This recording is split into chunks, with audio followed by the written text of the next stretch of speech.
잘해요. 반응을. 예, 감사합니다. 처음부터 어떻게 잘할 수 있겠어요? 요번 이제 두 번째잖아요. 목소리 조금만 더 크게 내시면 좋을 것 같아요. 목소리 조금만 크게 내시고, 원래는 이제 다른 데는 이제 교회 이제 보면은 위에서 이제 마이크 이제 위에서 이렇게 내려놓거든요. 그래서 이제 성가대 소리가 조금 이게 크게 나올 수 있게 조금 연구를 해야 될 것 같아요. 어디는 이렇게 좀 길게 이렇게 빼는 그 마이크가 있더라고요. 그래서 그걸 하든지, 소리가 이제 조금만 더 크게 하시고, 마이크 좀 이렇게 장비를 더 좀 하면 좋을 것 같습니다.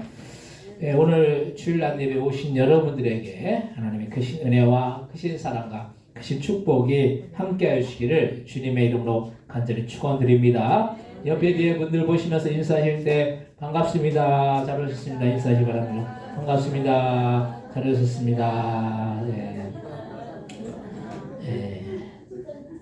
우리 윤치우 권사님은 독감에 걸렸다가 이제 회복이 되셨는데, 아직 조금 덜 회복이 되신 거죠. 그래도 건강한 모습으로 이렇게 뵐 수 있어서 너무 감사하고, 우리 한흥철 성도님도 이제 사업 때문에 저번 주에 이제 대통령이 거기 왔다 갔다 하더라고요. 그래서 이제 그것 때문에 바쁘셨어요. 그래서 못 오시고, 어쨌든 감사합니다.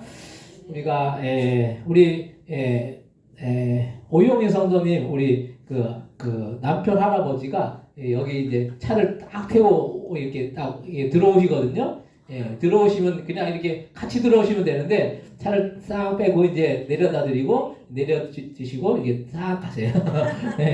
예전에는 교회 다니셨는데, 교회를 갔는데 늦게 갔는데, 늦게 가니까 들어오지 못하게 막 들어요. 그래서 우리 교회는 뭐 늦게 와도 되고 뭐 아무 상관 없으니까, 그래서 우리 남편 할아버지 잘 말씀하셔서 같이 오시면 좋을 것 같아요. 전에 코로나 전에는 저하고 약속을 했거든요. 교회 오기로 약속했는데, 코로나 지나면서 이제 뭐 교회를 이제 그때는 막 이제 뭐 여러분들 다 못 왔기 때문에 그랬는데, 어쨌든 약속했어요. 그래서 오시기로 했기 때문에 또 이제 말씀하셔서 같이 그냥 차를 대시고 들어오시면 되는 거니까 이렇게 하시면 좋을 것 같습니다. 우리 교회는 거의 이제 혼자 오신 분들이 많아요. 그래서 가족들만 구원하면은 우리 교회가 꽉 찹니다. 사실은 가족들만. 우리 이민수 성도님도 기도 제목이 그거였어요. 남편분도 그러고 자녀들도 그러고, 교회 이렇게 같이 오면 좋겠다. 기도 제목이 있습니다. 다 마찬가지죠. 우리가 가족들 구원하는 거 참 중요합니다. 그래서 올 한해 전도도 중요하지만 가족들 기도해서 우리 교회에 올 수 있도록 그렇게 전도하시면 좋겠습니다. 그래서 가족 구원이 쉽지 않아요, 진짜. 오히려 남 구원하는 거, 남 전도하는 거 쉬운데, 가족 전도하는 것이 상당히 쉽지 않은 문제. 근데 그만큼 더 기도하고, 그럼 주님께서 그 마음을 움직이셔서 주님께로 이 전으로 그렇게 발걸음을 인도받을 줄 믿습니다. 어떤 분이 그랬잖아요. 어떤 분이 남편을 전도해야 되겠다는 그 마음. 그래서 남편의 신발을 가지고 와가지고 기도하면서 그 남편이 신발을 신고 이 안에 들어올 수 있게, 교회로 올 수 있도록 해달라고 신발을 갖고 와서 기도했다 하더라고요. 근데 그 남편이 나중에 교회를 왔다고 하더라고요. 그만큼 간절하면은 주님께서 그 기도를 들어 응답하여 주실 줄로 믿습니다. 그래서 안 되면 신발이라도 가지고 오세요. 기도하세요. 주님이 그러면은 다 오게 하십니다. 그래서 이 전이 차고 넘쳐야 될 줄로 믿습니다. 올 한해 이 목표를 위해서 우리가 기도하고 전도해야 될 줄로 믿습니다. 오늘 말씀의 제목은 말씀으로 승리하는 삶이라는 그런 제목으로 우리가 함께 은혜를 나누고자 합니다. 우리가 올 한해 보내면서 우리의 가장 큰 관심은 우리의 삶일 것입니다. 삶이 복되고 평안하기를 누구나 이렇게 바라고 소원할 것입니다. 그래서 한 해의 소망이 행복한 삶을 사는 것이 누구나에게 관심사이고 바람이라는 거예요.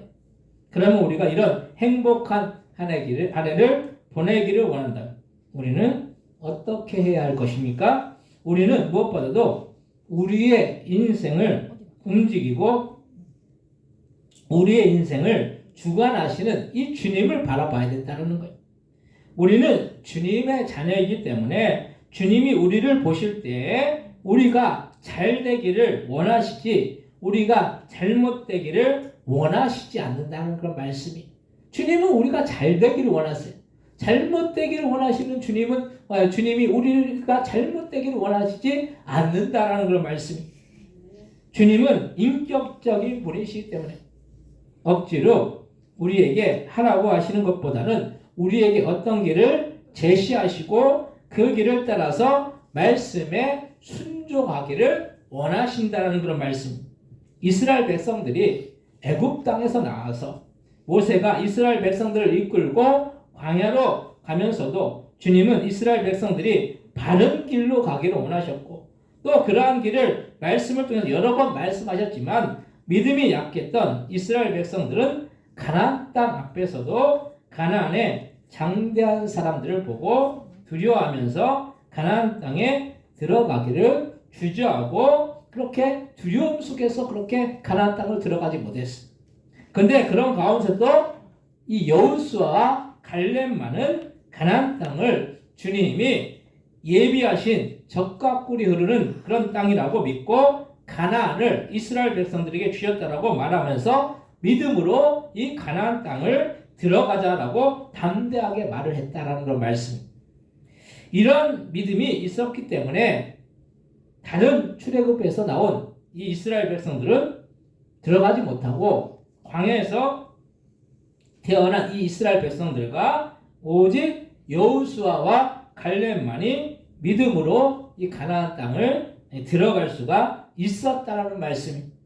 그래서 우리는 믿음이 있어야 하고 말씀에 순종할 수가 있어야 되는 거예요. 부모 입장에서 보면은 이 자녀가 부모의 말에 순종하면 더 해주고 싶지 덜 해주고 싶은 마음이 없다라는 말씀이에요. 그래서 저희 아이들도 보면 어떤 때에 보면 부모의 말을 듣지 않고 자기들 마음대로 하면 부모의 마음도 상하게 되고 그러면 해줄 것도 안 해주게 되더라고요.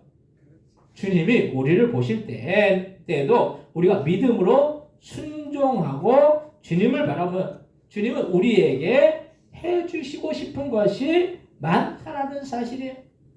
우리는 주님의 자녀잖아요. 주님의 자녀인 우리에게 주님이 더 해주고 싶지 덜 해주고 싶은 그런 마음이 아니라는 그런 말씀. 그러면 우리가 이렇게 주님을 우리에게 해주시고 싶은 것을 받기 위해서 우리는 어떻게 해야 하겠습니까? 첫 번째로 우리는 하나님의 자녀라는 거예요. 보통 어린 자녀가 보는 눈과 성인 부모가 보는 눈은 달라도 많이 다른 거예요. 보통 어린 자녀들의 눈은 그 시야나 폭이 넓지 못해서 자신의 관점에서만 보고 다른 사람을 배려하거나 하지를 못한다라는 거예요. 저희 막내 이 하리를 보면은 어떤 때 보면 아주 자기만을 알 때가 있어요. 그 자기만을 아는 거죠. 그게 당연한 게 어린 막내들은 자신을 보호해야 하기 때문에 이기적일 수밖에 없다라는 거예요. 옛날에는 자녀들을 키우면 자녀들 간에 이렇게 서로 이렇게 좀 도와주고 서로 화목하고 그런 게 있었잖아요. 요즘에는 이 자녀들이 제각각이에요. 개성이 얼마나 강한지. 그래서 요즘 아이들 여러 명 다자녀를 키운다는 게 보통 어려운 문제가 아니에요. 그래서 아이들을 한 명 낳는 경우도 있고 2명 낳는 경우도 있고 안 낳는 경우도 많아요. 왜냐하면 아이들이 이제 키우면은 너무 재정적으로도 그러지만은 너무 신경 쓸 게 많아. 스트레스 받는 것이 너무 많은 거예요. 왜냐하면 아이들의 요구 조건이 다 다르기 때문인 거예요. 그래서 이 어린 막내들은 자기를 보호해야 하기 때문에 이기적일 수밖에 없는데, 만약 다 큰 어른이 자기만을 알고 알면은 그 사람은 어떤 공동체나 모임에서 따돌림을 당하거나 왕따가 될 수밖에 없다라는 거예요. 어른이 자기만을 안다. 그러면 다른 사람들하고 이 융화를 할 수가 없는 거죠. 서로 화합이 안 되는 거죠. 왜냐하면 자기만을 아는 이기적인 사람 옆에 있으면 손해가 되니까 절대로 그런 사람 옆에 사람들이 붙어 있지를 못한다라는 거예요. 아이들은 그렇습니다. 자기만을 알기 때문인 거예요. 우리도 때로는 우리만을 알아달라고 하고 주님께 우리의 사정만을 이해해달라고 할 때가 얼마나 많은지 몰라요. 그래서 주님이 어떤 마음이실까가 중요한 것이 아니라 내 지금 상황이나 사정이 어떠한지가 중요한 문제라는 거예요. 그래서 무슨 일이 뜻대로 되지 않으면 우리는 얼마나 많은 원망과 불평을 해대는지 모른다라는 거예요. 감사의 말이 나오기보다 어떤 일이 안 되면 무엇을 원망하고 불평해야 할까가 우리의 주 관심사가 될 때가 많다라는 거예요. 저번에 우리 전도사님도 감사에 대해서 얘기를 하셨잖아요. 참 제가 그 설교를 들으면서 이게 한 주 생각하면서 감사에 대해서 다시 생각하게 되더라고요. 감사할 수 없는 평범한 일도 감사하니까 그것이 참 이 말을 듣는 입장에서도 참 유익이 되는 거죠. 기쁜 거죠. 그 얘기를 들으면서 우리가 감사라는 것이 원망의 소리를, 불평의 소리를 상대방이 들으면 그 소리가 본인도 안 좋고 듣는 사람도 안 좋다라는 거예요.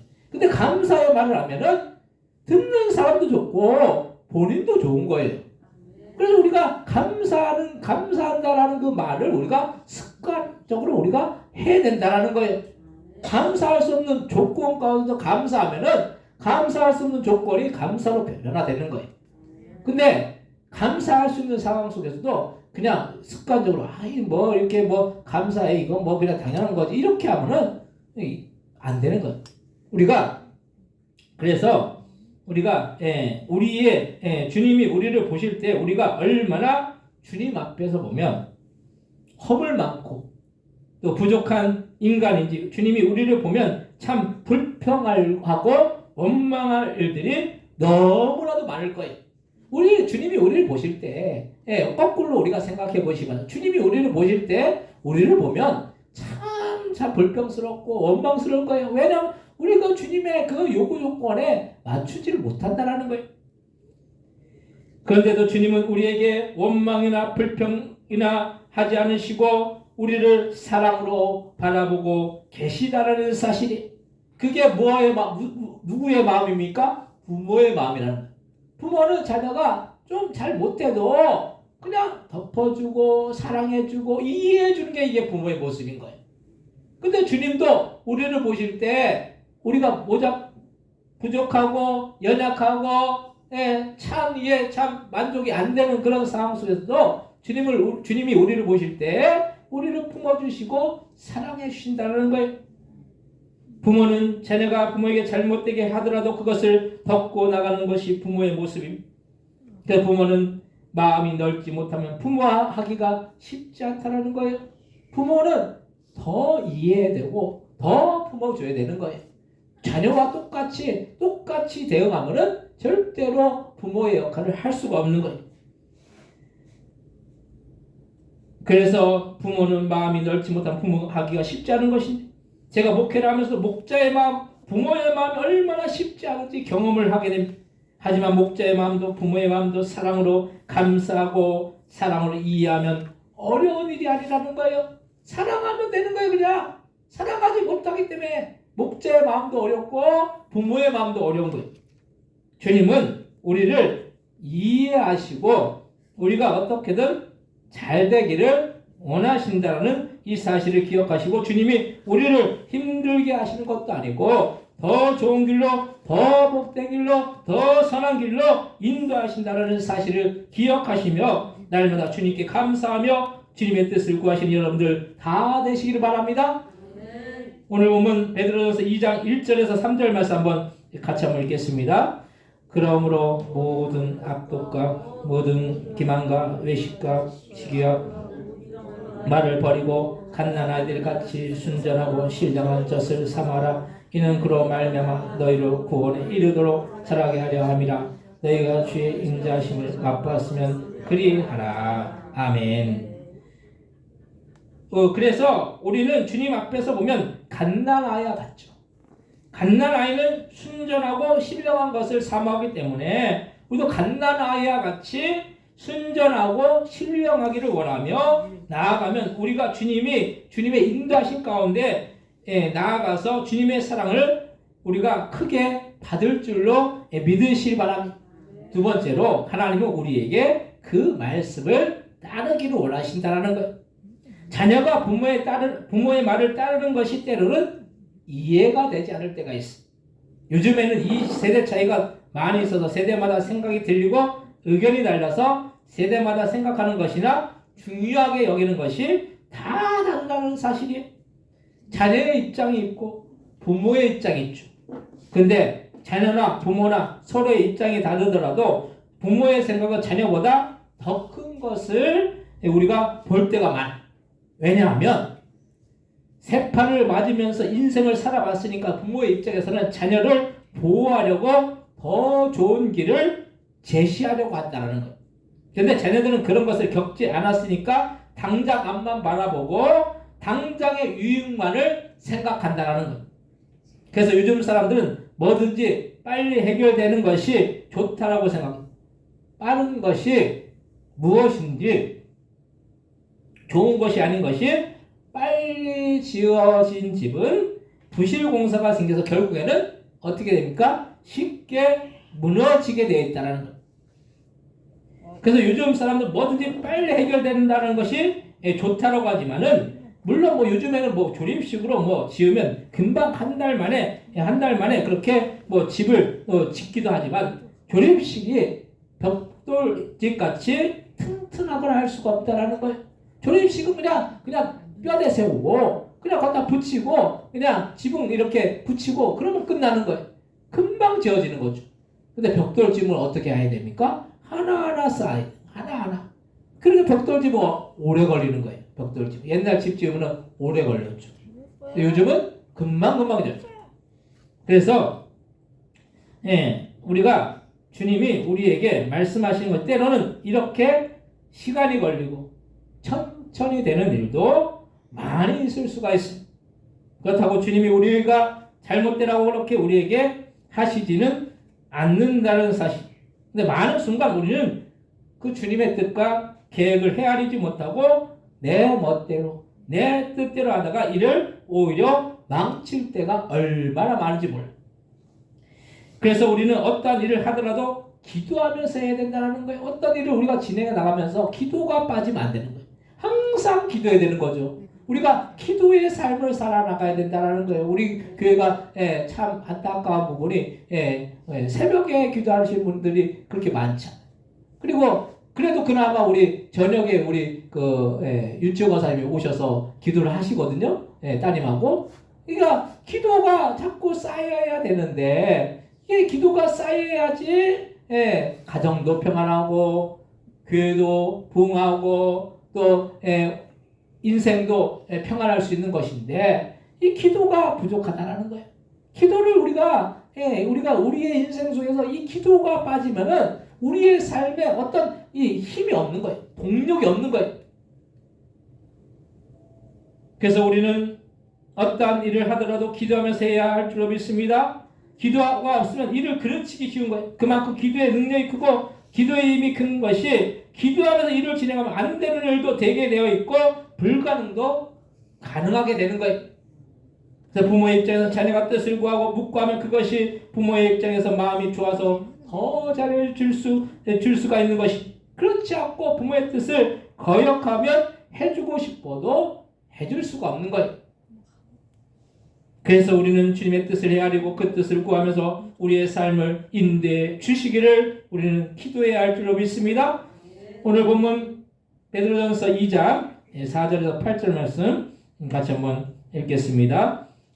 사람에게는 되었으나 하나님께는 택하심을 입은 보배로운 산돌이신 예수께나 너희도 산돌같이 신령한 집으로 세워지고 예수 그리스도는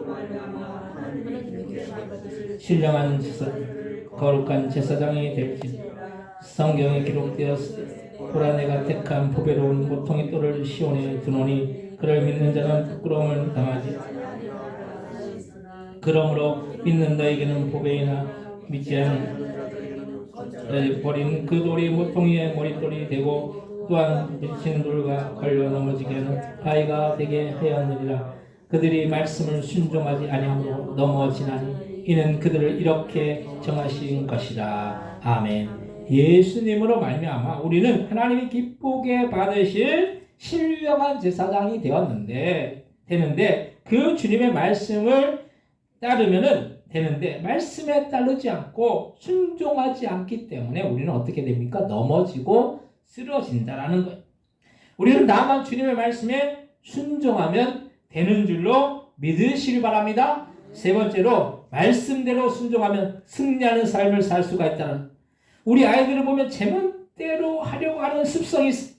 그래서 잘해주면 잘할 것 같은데 오히려 잘해주면 제멋대로 그렇게 막 행동을 하는 모습을 보기도 합니다. 우리도 별반 다르지 않아요.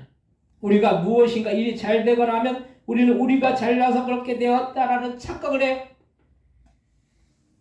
그런데 우리가 잘나서 그런 일이 이루어진 것이 아니라 주님이 우리에게 은혜를 주셔서 우리가 그 은혜를 입어서 잘 된 거예요. 그래서 우리는 날마다 겸손하게 주님을 높이는 삶을 살아나가야 하는 것입니다.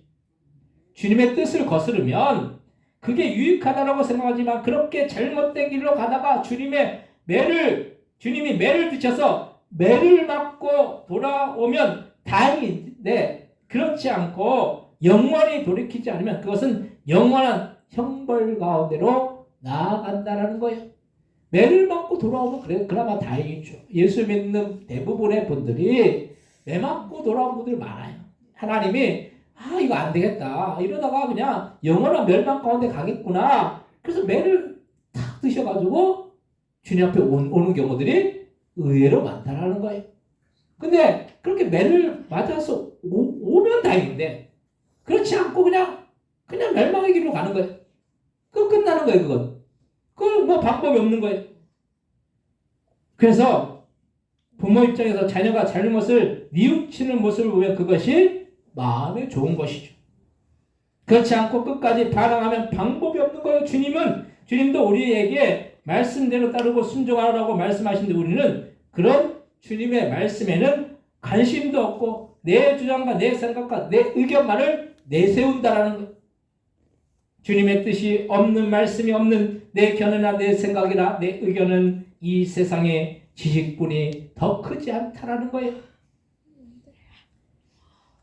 그런데 이 세상의 지식보다 더 크고 더 넓고 더 깊은 주님의 말씀을 따르지 않고 인본주의에 찌들어서 인간의 능력으로 뭔가를 해보려고 하지만 그게 될 수가 없는 거예요. 우리가 인본주의에 빠지면은 인간이 중심이 되면은 인간의 그 중심의 그 사고로 모든 것을 헤아린다라는 거예요. 그래서 인간이 사람이 좋으면 좋은 거가 되는 거예요.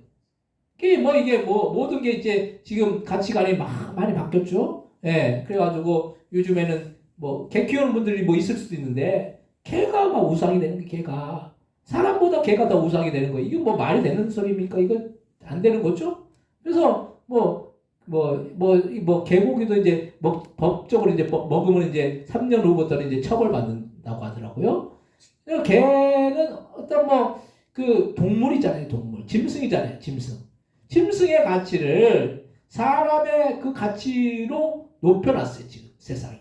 이상하게 된 거죠. 그거는 잘못된 거예요. 인본주의. 하나님이 성경에서 말씀하신 하나님이 우리 모든 동물을 다스리고 모든 식물을 다스리고 다스리라는 그런 하나님의 명령을 따르지 않고 사람이 어떤 짐승을 우상으로 삼아가지고 그것을 그냥 우상 단지처럼 그렇게 여긴다는 거예요. 얼마나 많은 사람들이 개 끌고 다니는 사람들이 얼마나 많은지 몰라요. 그래서 세상이 인본주의에 흘러나가면은 주님의 말씀은 아무런 상관이 없는 거예요. 주님의 뜻이나 말씀은 인간의 능력이나 한계나 지혜를 뛰어넘어서 그 능력이나 역사가 나타나기 때문에 우리는 그 주님의 뜻과 말씀에 순종하는 것이 중요한 것입니다. 그냥 주님의 뜻과 말씀에 순종하면 쉬운 일인데 끝까지 불순종하다가 이를 그르치는 사람들이 얼마나 많은지 모릅니까? 이스라엘 백성들이 끝까지 주님께 불순종하다가 가나안 땅에 들어가지 못한 것처럼 우리도 그렇게 주님의 말씀에 불순종하지 말아야 되는 것입니다. 여호수아 가려면 어떻게 했습니까? 하나님의 말씀을 듣고 순종하고 가나안 땅을 들어간 거예요. 가나안 땅은 엄밀히 말하면 천국인 거예요. 천국. 예. 엄밀히 말하면 천국으로 예표해요. 천국은 믿음 있는 자가 들어가는 거예요. 믿음 없는 자는 천국에 들어갈 수 없습니다. 믿는 자가 그러니까 믿는 자에게는 구원의 역사가 나타나는 거죠. 우리가 주님을 믿음으로 나아갈 때 우리는 천국에 들어가서 영생 복락을 누리는 거예요. 그래서 우리가 말씀을 듣고 그 말씀을 우리가 그냥 지식적으로 아는 것이 아니라 그 말씀대로 삶을 살고 순종하는 삶을 산다는 거, 그 믿음이 있기 때문에 그렇게 할 수 있는 거예요. 그래서 우리가 믿음을 보이라는 거예요. 주님 앞에 믿음을 보이라는 그런 말씀. 여호수아 갈렙과 같이 주님의 말씀이나 무조건 순종하여서 올 한 해 주님 안에서 승리하는 복된 한 해가 되어야 할 줄로 믿습니다. 그래서 우리가 믿는 대로 역사가 나타나야 된다라는 거예요. 우리가 그래서 올 한 해 그런 역사를 우리가 이루시기 바랍니다. 상황이나 환경이나 조건이나 이걸 바라보면 이런 상황 조건 이런 상태에서 우리가 어떻게 뭘 해? 내 조건, 내 상황 이거 바라볼 때 뭘 할 수 있어? 근데 주님의 역사는 우리의 생각과 이성과 우리의 어떤 것을 초월하는 환경을 초월하는 주님의 능력의 역사가 나타나면은 모든 일들이 다 이루어진다라는 거예요. 믿음으로 나아가는 자들은 믿음의 역사를 우리가 경험하는 것입니다. 오늘 보면 베드로전서 2장 9절에 10절 말씀 같이 한번 읽겠습니다. 그러나 너희는 택하신 족속이요 왕같은 제사장들이요 거룩한 나라 그의 소유가 내 백성이 이는 너희를 얻은 데서 불러내어 그의 기이한 빛에 들어가게 하신 이에 아름다운 덕을 선포하게 하려 하심이라. 너희가 전에는 백성이 아니더니 이제는 하나님의 백성이요 전에는 긍휼을 얻지 못하였더니 이제는 긍휼을 얻은 자리라. 아멘. 사랑하는 성도 여러분, 우리는 주님의 택하신 족속이고 왕같은 제사장들이고 거룩한 나라고 소유된 백성이라고 말씀하셨습니다. 그렇기 때문에 우리는 그런 소유된 백성이기 때문에 우리는 예수 그리스도를 통해서 하나님의 긍휼을 얻은 자라는 이 사실을 기억하고 예수님의 십자가의 죽으심이 결코 헛되지 않도록 주님의 말씀을 따라 순종해서 우리의 삶 속에서 하나님의 능력과 사랑과 역사를 경험하여서 올 한 해 주님 안에서 복된 한 해가 다 되시기를 주님의 이름으로 간절히 축원드립니다. 이 시간 통솔을 하실 때 우리가 말씀으로 승리하는 올 한 해가 되기 위해서 우리가 주님의 말씀을 듣고 믿음으로 순종하는 우리가 되기 위해서